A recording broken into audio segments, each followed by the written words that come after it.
There are many things we're expected to do as teachers. One is support the learning of our students. Now, it is important to have clear expectations for the goals that you want your students to reach, and to also have a good understanding of where your students are at, which is going to take a lot of assessment as you are teaching. Furthermore, implementing the learning styles, different ones based on your own students, that is also going to be an effective practice. So now when it comes to making a plan, do always have a plan. That is important. Furthermore, plan more material than you expect to need, because sometimes it turns out that what you thought was going to happen does not happen quite like that. And in those situations, it's going to be beneficial for you to be able to have something you can fall back on, or something that you can kind of change avenues a little bit in order to respond to the situation as you didn't expect it. And what goes along with that is be flexible with your plan. Not just having more material than you expect, but structure your plan in a way where things, if they do move around, it's not going to create a disaster. And along with that, also, this is a skill. It's not something that it has to do with your planning itself, but it is a skill to be able to pretty much improvise on your feet. It's something along the lines of improvisation there. So put yourself in situations where the unexpected does happen and you have to respond to it, in a timely manner. Because, upholding professional expectations, model professional expectations to your students. This is very important. If you see a student who is doing the exact opposite of what you expect, then address it. And when you address it, do so in a professional way. You can be explicit with saying, hey, this is a professional behavior and this is what it looks like. But even when you are just doing it, they will unconsciously develop that skill themselves, just by you modeling it.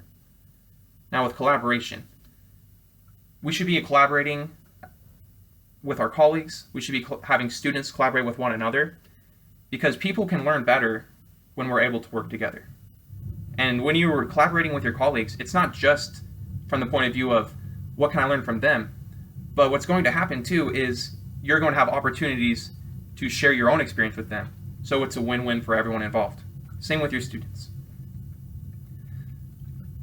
There are some dispositions I currently possess that will make me a successful teacher, I feel like. I do have high expectations, not just for my students, but I've always had high expectations just for people in general. I think that's important. People can kind of sense if you have low expectations for them, and that doesn't help anyone. Respect for the diversity of others. Yes, I'm always been respectful for the diversity of others. Fairness, professional conduct, reflection, curiosity. I highlighted curiosity here. I think it is so important to not only be able to be curious about things, but when you are so curious about something that it is infectious, I think that can go a long ways with helping students learn. Because if they are genuinely interested in learning the information, if they have this genuine curiosity, it's not going to be difficult for them to memorize a set of facts, because it is interesting. And you learn so much better when you find it interesting. I also highlighted honesty here. I have compassion, advocacy, dedication. All of these are important things, but personally, I think my strongest areas are honesty, curiosity, and respecting the diversity of others. My personal biases, the thing about personal biases is when you have them, it's hard to know that you have them, because that's kind of how it works, isn't it? Biases should be taken into perspective, because the quality of the information content, that can be, what's the word I'm looking for? That can negatively be affected by you having bias. You can think something is much more credible than it is based on your personal bias. Also, I have here giving an equal voice to all students. So bias on behalf of students as well. Yes, you don't want personal bias to create a situation in which students do not feel